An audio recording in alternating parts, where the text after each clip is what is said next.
Onde está a cultura? A cultura está em todos os cantos do Brasil. O vídeo do Instituto Cultural Vale mostra diversas pessoas performando atividades culturais, como tocando instrumentos, dançando, visitando museus ou apreciando obras de arte. Mais de 160 municípios. Onde tem cultura, a Vale está.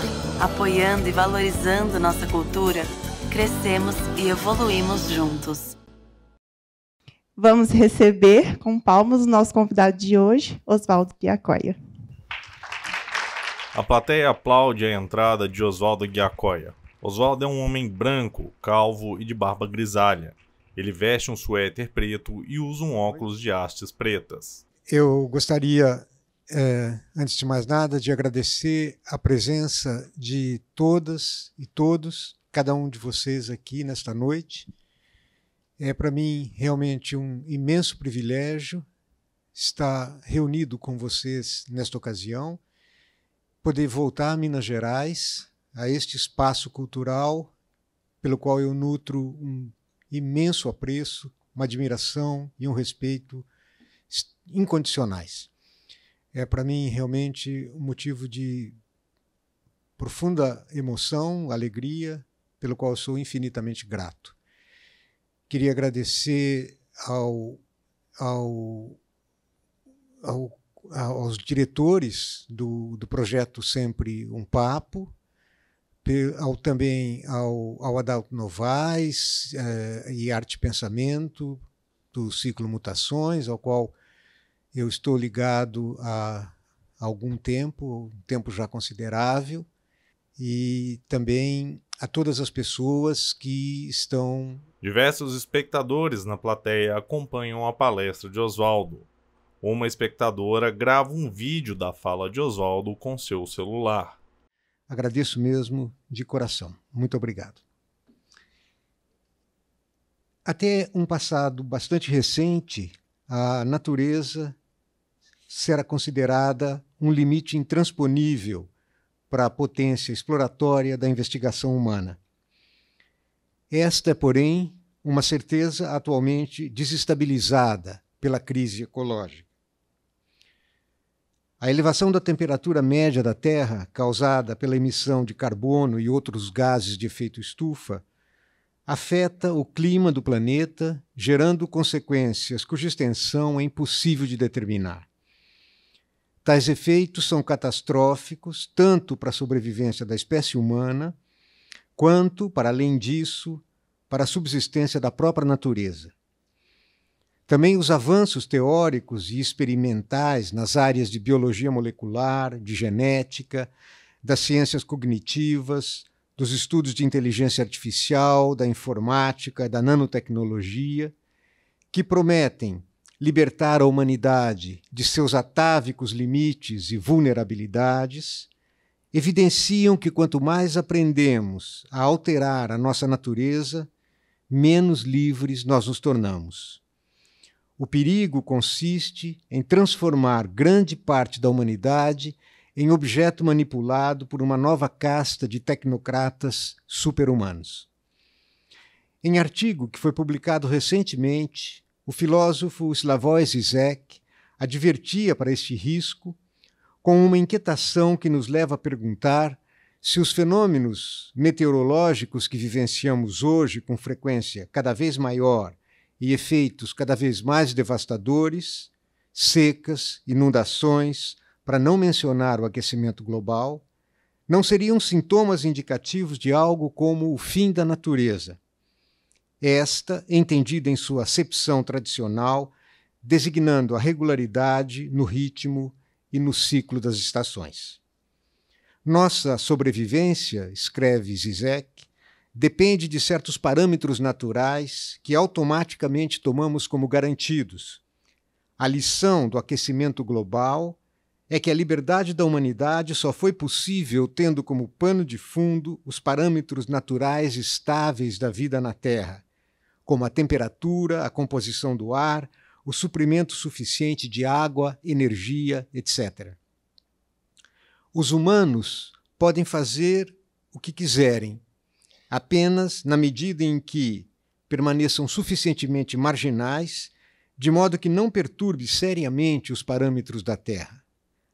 A limitação da nossa liberdade, que se torna palpável com o aquecimento global, é o resultado paradoxal do crescimento de nossa liberdade e poder, um crescimento exponencial, ou seja, de nossa crescente capacidade de transformar a natureza ao nosso redor, até desestabilizar os parâmetros geológicos básicos da vida na Terra. Entramos, assim, numa nova fase em que é simplesmente a própria natureza que se desfaz no ar. A principal consequência dos avanços científicos da biogenética é o fim da natureza. Uma vez que conhecemos as regras de construção, os organismos naturais se transformam em objetos passíveis de manipulação. A natureza humana e inumana é dessubstancializada, privada de sua densidade impenetrável, daquilo que Heidegger chamou de terra. Fim de citação. À luz desse diagnóstico, percebe-se que a crise ecológica que atravessamos não pode ser bem compreendida se desacoplada de uma extensão planetária do modelo socioeconômico, lastreado na atualização permanente do potencial tecnológico das sociedades econômica e cientificamente desenvolvidas. Esta globalização, que se impôs como ideal de um destino comum para um mundo verdadeiramente humano, parece, no entanto, ter-se hoje esgarçado e desacreditado, enquanto horizonte de futuro, diretriz de orientação para o pensamento e a praxis, tanto ética quanto política. No curso de sua realização, o projeto de globalização pela tecnologia e pelo mercado teve de eliminar fronteiras, desregulamentar, ultrapassar os marcos limitadores dos Estados-nação, que formavam o quadro institucional que até então, alegadamente, assegurava a possibilidade de realização de prerrogativas de direitos humanos fundamentais universalmente partilháveis. Eu cito agora uma passagem para mim extremamente importante, de autoria de Bruno Latour. Até o momento, tendo sido bem mobilizados e orientados pelos partidos ditos populistas, temos compreendido a mutação ecológica em apenas uma de suas dimensões. Ela obriga pessoas que não são consideradas bem-vindas a cruzarem fronteiras, e por isso a resposta: ergamos fronteiras intransponíveis e impeçamos a invasão. O espectador assiste atentamente. Mas é a outra dimensão desta mutação que eles ainda não compreenderam muito bem. O novo regime climático vem há tempos varrendo todas as fronteiras e nos expondo aos quatro ventos, sem que haja meio de construirmos muros contra os invasores. Se queremos defender o território a que pertencemos, precisamos identificar também essas migrações sem forma e sem nação, que chamamos clima, erosão, poluição, esgotamento de recursos, destruição de habitats. Mesmo bloqueando as fronteiras aos refugiados humanos, nunca será possível impedir a passagem desses outros. Então, quer dizer que mais ninguém está em sua própria casa? Exatamente. Nem a soberania dos Estados, nem o bloqueio das fronteiras podem mais se fazer passar por política. Fim da citação.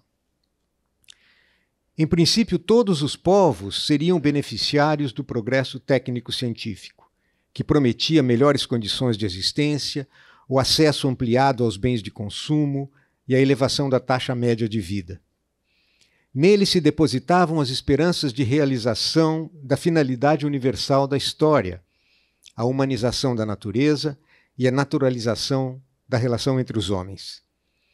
No entanto, a história efetiva demonstrou que se os benefícios do progresso material e espiritual da sociedade podem ser efetivamente reais, eles com certeza não são, entretanto, universalmente compartilháveis.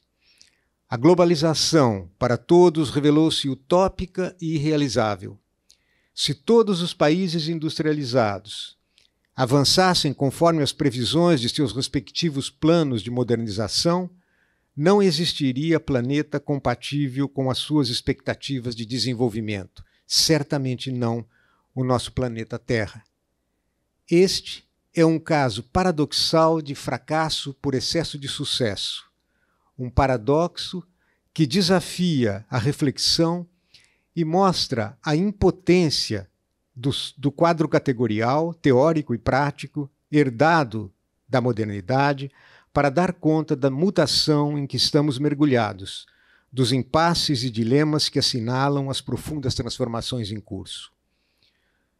Corpo, espírito, mundo, é este o horizonte geral no qual podemos discernir pelo pensamento e nos colocar à altura dessas interpelações e das experiências existenciais que elas implicam.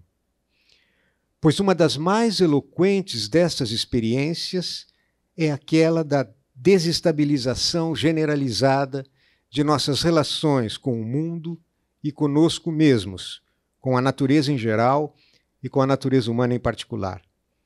É precisamente esta transformação que transtorna todas as esferas de nossa vida, tornando instável e insegura a nossa autocompreensão como seres humanos.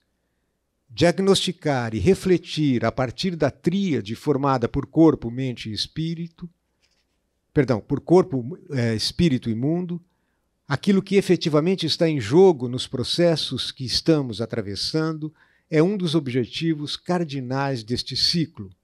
E, para tanto, é necessário fazer um mapeamento das questões cruciais de nosso tempo, uma apreensão lúcida e realista dos âmbitos estratégicos nos quais emergem processos de transformação que modificam substancialmente nossas formas de vida em todas as suas esferas, por vezes de maneira ainda pouco perceptível em seus efeitos atuais e em suas consequências remotas, da ontologia até a política, da produção e reprodução da vida material às mais elevadas manifestações da vida do espírito. É somente no interior deste contexto que apreendemos o autêntico significado da mutação trazida à tona com a crise ecológica, em sua relação com a lógica e a dinâmica do processo do progresso tecnológico. Somos hoje, segundo uma estimativa grosseira, mais de 110 milhões de pessoas erradicadas à força de seus ambientes originários, como que apátridas, vivendo em condições análogas a de exilados ou refugiados, relegadas a um lugar nenhum, capturadas como sem lugar em zonas de fronteira que dividem um mundo em permanente subtração. Eis, portanto, o momento de revisitar alguns arquivos fundamentais da história da filosofia, pois eles contêm elementos que podem ser de valor inestimável na urgência que nos acomete para responder aos signos de um novo tempo e espaço, aos sinais da dolorosa e obstinada gestação de novas figuras do mundo, enfrentando-os pela potência do pensamento. É por isso que um recurso à preleção de Heidegger, intitulada Os Conceitos Fundamentais da Metafísica, pode mostrar-se pertinente e indispensável, pois esta preleção trata justamente do homem como formador de mundo, na tríade conceitual formada por mundo, finitude e solidão. E, neste sentido, a preleção proporciona um enquadramento privilegiado para uma reflexão sobre a tríade que hoje nos ocupa, corpo, espírito e mundo. Cito uma passagem desta preleção de Heidegger. Se passarmos da discussão da tese "o animal é pobre de mundo" para a discussão da tese "o homem é formador de mundo", e nos perguntarmos pelo que trazemos conosco para a caracterização da essência do mundo, então vem à tona formalmente o seguinte: ao mundo pertence a abertura do ente enquanto tal, do ente enquanto ente. Juntamente com o mundo vem à tona este enigmático enquanto, o ente enquanto ente, falando de maneira formal, algo enquanto algo está associado com o mundo. O que, pelo modo de ser do animal, está vedado para ele. Somente onde o ente se revela em geral, enquanto ente, subsiste a possibilidade de experimentar este e aquele ente determinado, enquanto este e aquele. Experimentar no sentido amplo do que se estende para além da mera tomada de conhecimento. Experimentar no sentido de fazer experiências com. Fim de citação. Aqui se trata de uma experiência sui generis, aquela do enigmático emergir, ou vir à luz do mundo como abertura para o homem do ente enquanto ente ou dos entes intramundanos em seu ser. Esta é a acepção fundamental de mundo na preleção, os conceitos fundamentais da metafísica, mundo, finitude e solidão. É justamente neste sentido que o mundo se encontra sob ameaça de desaparecimento quando se escuta atentamente a palavra de Slavoj Žižek de que a natureza humana e inumana estão sendo privadas de sua densidade, daquilo que Heidegger chamou a terra, numa palavra que trata, portanto, do desaparecimento da terra e do mundo. Mas o que estamos propriamente pensando num diagnóstico como esse? Estão sendo pensados aqui, conjuntamente. O espectador assiste atentamente. Terra, mundo e ser humano, pois terra é um nome que designa o espaço existencial para uma vida propriamente humana. Como morada do homem no mundo, terra significa, então, o âmbito ou o elemento originário de uma forma de vida sustentada na linguagem, uma vez que se trata de um habitar poético e a linguagem é justamente a clareira aberta pelo logos originário que traz à luz o mundo poeticamente humano do sentido e da comunicação, o mundo do espírito, que só pode emergir do espanto, aquele espanto que se expressa pela pergunta, pelo ente, enquanto ente e em seu ser. Este enquanto tal é a prerrogativa do verbo, da palavra que ilumina as coisas que vêm ao nosso encontro no espaço do mundo. Este é um dos sentidos mais pregnantes, a meu ver, da metáfora segundo a qual a linguagem é a casa do ser e a morada do homem. A metáfora evoca a natureza linguageira do espírito e, portanto, do homem que habita poeticamente o mundo no horizonte existencial da temporalidade, nas coordenadas espaciais da terra e do céu.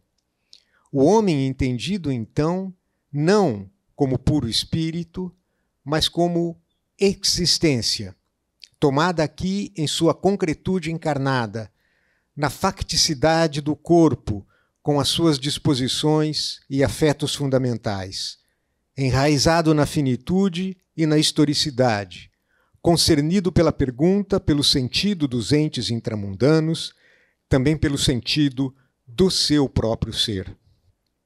Numa conferência proferida sobre Hölderlin, em 1936, Heidegger retomou um verso do poeta. Este, cheio de méritos, todavia poeticamente, habita o homem na terra. Nesta retomada, Heidegger advertiu para que esta palavra não deveria de modo algum ser tomada como o enfeite de um pensamento que foge da ciência para salvar-se na poesia. Refletindo sobre o verso, escreve Heidegger, o discurso sobre a casa do ser não é uma transposição da imagem da casa para o ser. Ao contrário, um dia seremos capazes de pensar o que é casa e habitar a partir da essência do ser adequadamente pensada. Fim de citação. Talvez a crise que nos acomete permite também tornar urgente essa tarefa de repensar o que significa a casa. Casa e habitação é o que significa também originariamente a palavra ethos, que neste sentido designa a morada do homem, o seu abrigo e o seu refúgio.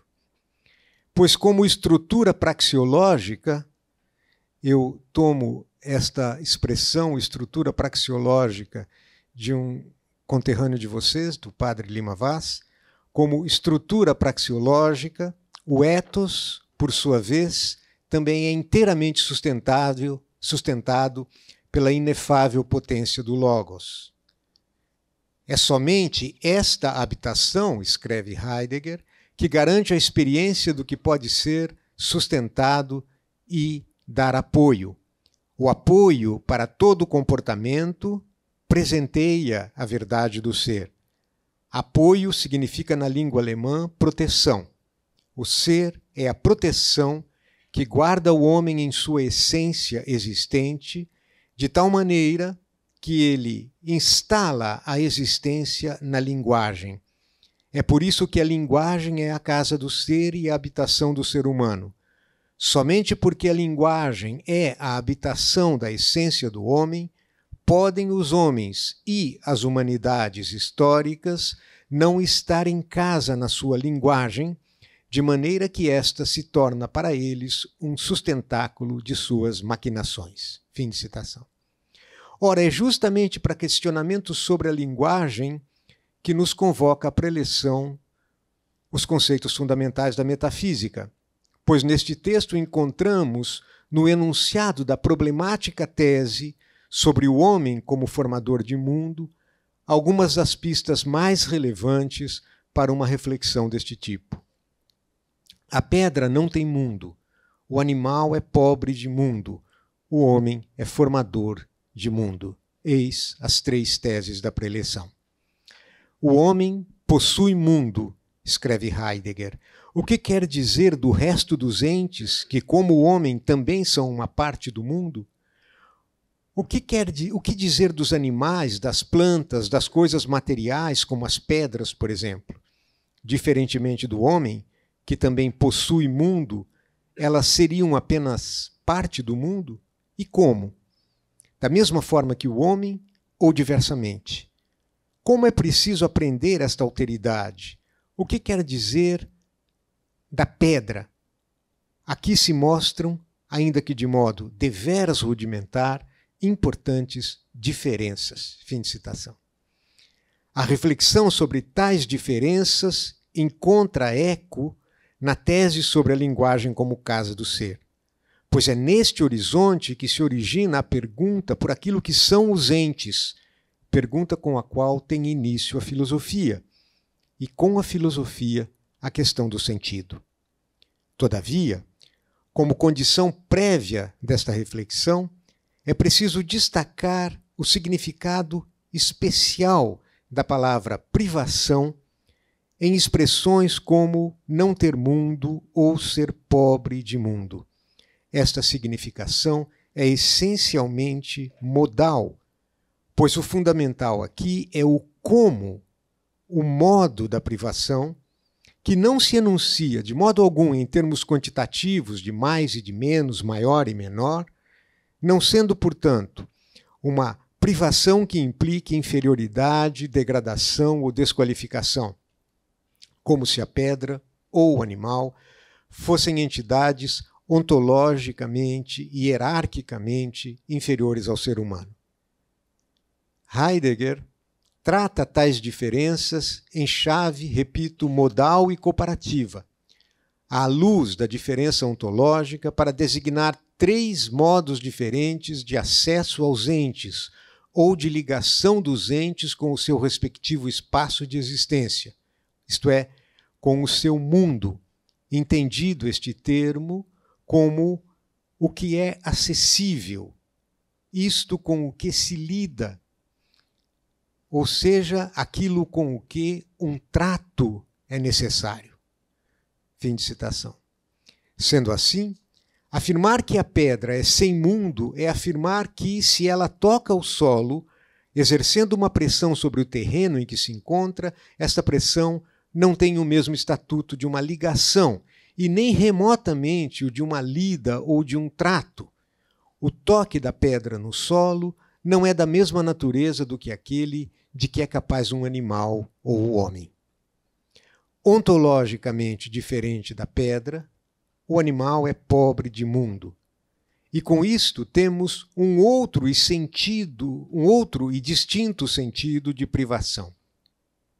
Mas o que significa aqui essa pobreza, escreve Heidegger? Do que o animal estaria privado? A rocha sobre a qual o lagarto se deita não está dada enquanto rocha para o lagarto, de tal modo que ele poderia perguntar por sua constituição mineralógica. O sol sob o qual o lagarto se aquece não está dado para ele enquanto sol, de tal modo que ele poderia colocar questões e mesmo dar respostas astrofísicas a respeito do sol. Fim de citação. É justamente sobre estes bloqueios e estas limitações que pretendo refletir, e talvez também indicar como se pode ultrapassá-las a partir de uma reflexão sobre espírito, mundo e linguagem. Antes, porém, tomo a liberdade de recordar e de insistir em que, com a sua tese sobre a pobreza de mundo, Heidegger não tem em vista nenhuma desqualificação dos animais em relação ao ser humano.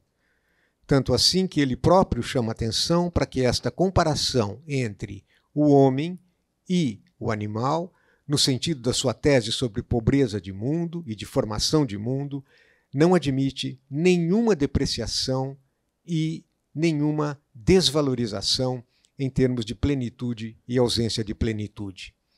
Escreve ele, se compararmos, por exemplo, a capacidade de captação do olhar de um falcão com a do olhar humano, ou a capacidade olfativa de um cachorro com a do homem, caímos imediatamente na maior aporia junto à pergunta pela maior ou menor plenitude de cada um deles no acesso ao ente. Fim de citação.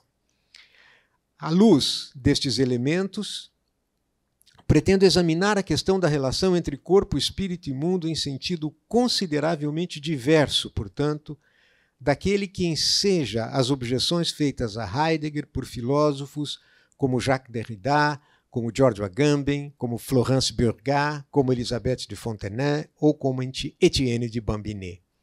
Meu propósito se situa em outro caminho. Este caminho leva a repensar o homem como formador de mundo e, portanto, divisá-lo com referência essencial à linguagem, à dimensão da palavra poética originária. É neste enquadramento que procuro situar a privação característica da vida animal, segundo Heidegger, e não no nível ôntico de uma etologia ou da biologia ou da história natural. Em sentido estrito, a privação consiste em que um animal não age propriamente, mas se comporta. O comportamento e suas maneiras de ser, escreve Heidegger, não são feixes que saem de uma coisa para outra e que deixam o animal percorrer vias estabelecidas. O comportamento é justamente um manter-se e um estar preso a si mesmo, e em verdade sem reflexão. O comportamento enquanto modo de ser em geral só é possível em função do fato de o animal estar preso em si. Caracterizamos o ser junto a si especificamente animal, este ser que não tem nada de uma ipseidade do homem enquanto pessoa que assume uma atitude em relação a. Este estar preso do animal junto a si, no qual todo comportamento é possível, é uma característica própria do animal. Fim de citação. Desse modo, a privação consistente em pobreza do mundo quer dizer que o animal é incapaz de assumir uma atitude, de perceber algo como algo, de descobrir a sua natureza e as suas qualidades próprias, de interrogar-se. O animal insere-se num circuito, no interior do qual é tomado o seu comportamento. Daí decorre uma imbricação entre perturbação e assambarcamento, que designa o modo de ser do animal, traçando o círculo enredado no qual o comportamento, guiado por instintos, a cada vez se realiza. A plateia assiste compenetrada. A minhoca que foge, escreve Heidegger, não surge simplesmente no contexto de uma sequência de movimentos que partem da toupeira. Ela foge diante desta. Algo não se dá aí, mas a minhoca em fuga comporta-se de uma maneira determinada em contraposição à toupeira, como fugitiva desta, e esta, a toupeira, comporta-se inversamente em contraposição à minhoca, na medida em que a persegue. Caracterizamos o ver, o ouvir, etc., assim como a alimentação, a procriação, como um comportamento, um comportar-se. Uma pedra não pode se comportar desta forma. Não obstante, o homem pode. Ele pode comportar-se bem ou mal. Mas o nosso comportamento, neste sentido próprio, só pode ser assim porque ele envolve a assunção de uma atitude, porque o modo de ser do homem é um modo de ser totalmente diverso, marcado não pelo comportamento, mas pela atitude em relação a.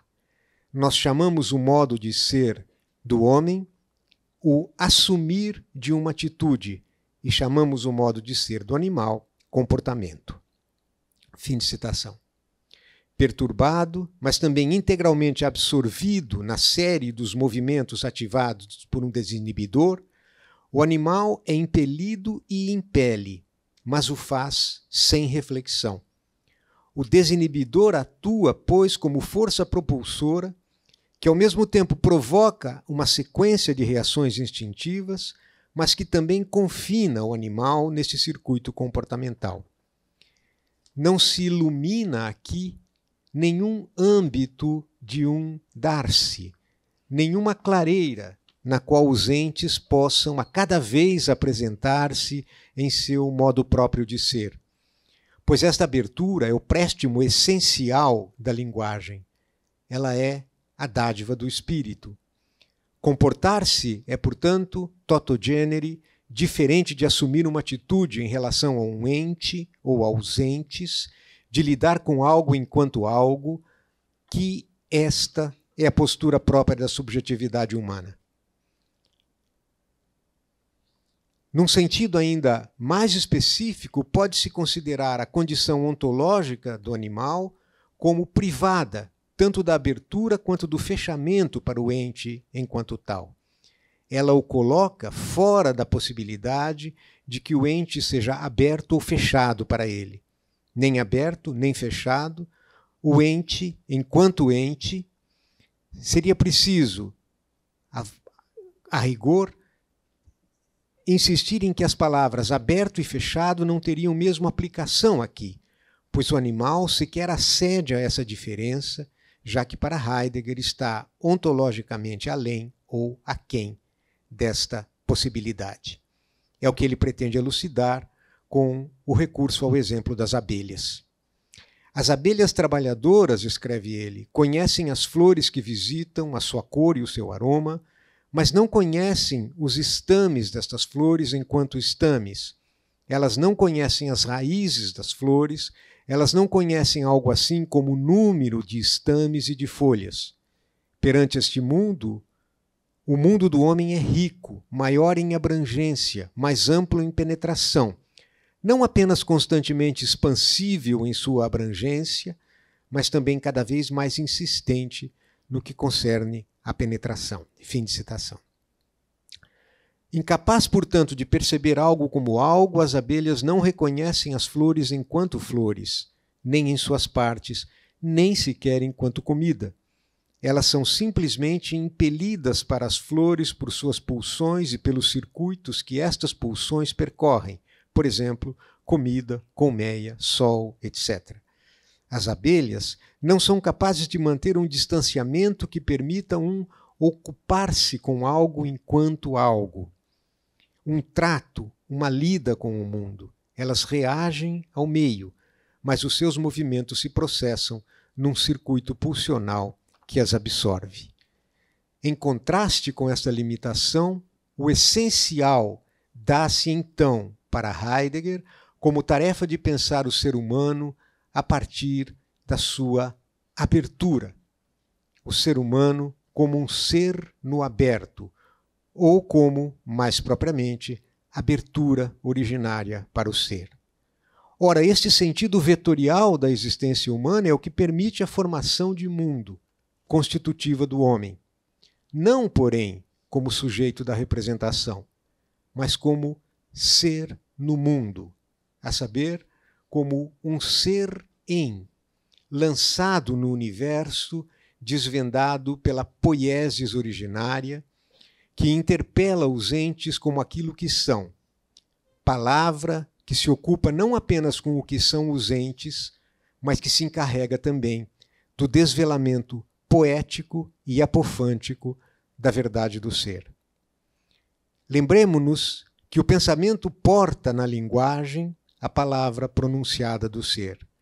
Portanto, em seu dizer, no elemento do logos, a linguagem participa da poiesis, sendo um producere, uma produção que traz à tona enunciativamente, que descobre o ser dos entes que conosco compartilham o mundo.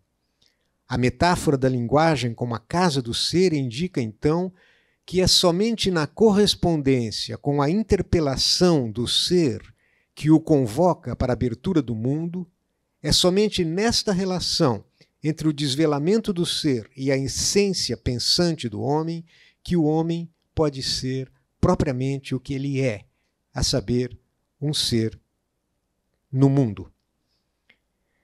Somente a partir deste morar, escreve Heidegger, o homem tem linguagem, como morada que preserva a sua essência.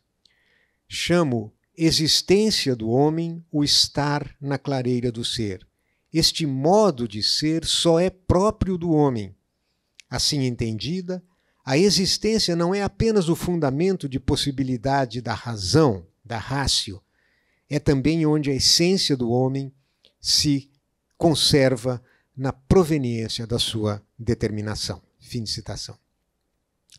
Portanto, neste sentido, a emergência do mundo do espírito em correlação com a essência do ser humano justamente não é pensada a partir do binômio animalitas-racionalitas, pois pensar o ser humano como animal racional implica já assumir um ponto de partida essencialmente metafísico, uma matriz oriunda do quadro categorial que relaciona o gênero próximo e a diferença específica, e com isso separa, isola e opõe o homem aos outros entes intramundanos.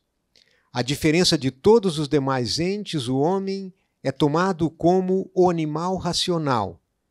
A sua racionalitas, que constitui, nessa acepção metafísica, o fulcro da sua dignidade, mantém-se como a referência axiológica fundamental para todos os humanismos e, com isso também, para um arraigado antropocentrismo que institui o ser humano na condição de senhor e possuidor das demais entidades do universo, já que criado à imagem e semelhança do seu Criador. Todavia, escreve Heidegger, dever-se-ia ter sempre em mente que assim o homem permanecerá definitivamente relegado ao âmbito da animalitas, mesmo no caso de não vir a ser identificado com o animal, mas de se lhe atribuir uma diferença específica. Em princípio se pensa sempre o homo animalis, ainda quando se põe ânima como animus ou mente, e esta como sujeito, como pessoa, como espírito. Este por é o modo próprio da metafísica, e desse modo a essência do homem é apoucada e nunca pensada em sua proveniência. A proveniência da essência do homem permanecerá sempre para a humanidade o seu porvir essencial. A metafísica pensa o homem a partir da animalitas, ela não o pensa na direção da sua humanitas. Fim de citação.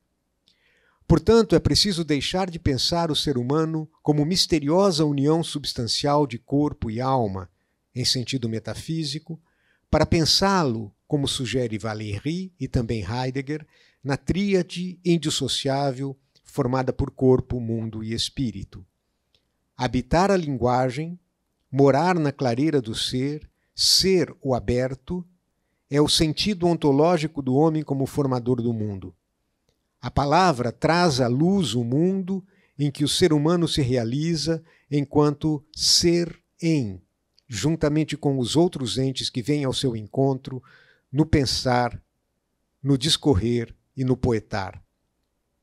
Como ser no mundo, ao desvelar pelo verbo os entes em seu ser, o homem os mantém em sua verdade, os abriga e protege sua essência, recolhendo-os na morada da linguagem. Ao corresponder à interpelação do ser, o homem, enquanto ser no mundo e existência, é então o amoroso curador dos entes intramundanos, não um senhor e possuidor. Neste sentido, para Heidegger, o homem não é o senhor dos entes, o homem é o pastor do ser. Assim, o mundo pode ser compreendido, então, como oikos, como o lugar da habitação humana na Terra, na riqueza da sintaxe e da semântica, que reúne verbo, palavra e fala, discurso e saga, coligados pelo pensamento. Enfim, o mundo do espírito, também em sua dimensão ética e política. O pensar trabalha na edificação da casa do ser, escreve Heidegger. É como tal que a juntura do ser dispõe, sempre de acordo com o destino, a essência do homem para morar na verdade do ser. Este morar é a essência do ser no mundo. Fim de citação. Nós estamos hoje numa condição em que corremos o risco de vermos tornar-se supérfluo o espírito. E por isso estamos a caminho de perder esta dimensão do pensar e do existir. Esta mutação encontra-se também na experiência que fazemos hoje e na percepção que temos do nosso próprio corpo e do nosso próprio mundo, invadidos ambos e colonizado pelo consórcio das tecnologias.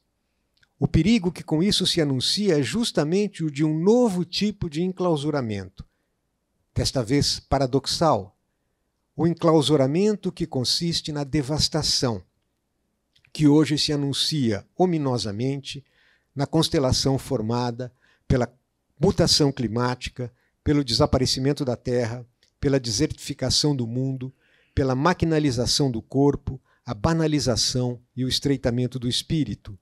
Tudo isto encerrado sob o signo de uma assustadora indigência da linguagem. Nesta constelação, opera-se a mobilização total do mundo e do ser humano, opera-se o domínio planetário dos circuitos tecnológicos que codificam o pensamento em algoritmos para processamento eficaz de informações, confinando a comunicação na unidimensionalidade lógica do binarismo cibernético. Esta é a face espectral do empobrecimento da linguagem, acontecimento que vemos se desenrolar num ritmo vertiginoso. É, portanto, neste cenário que divisamos as nossas questões.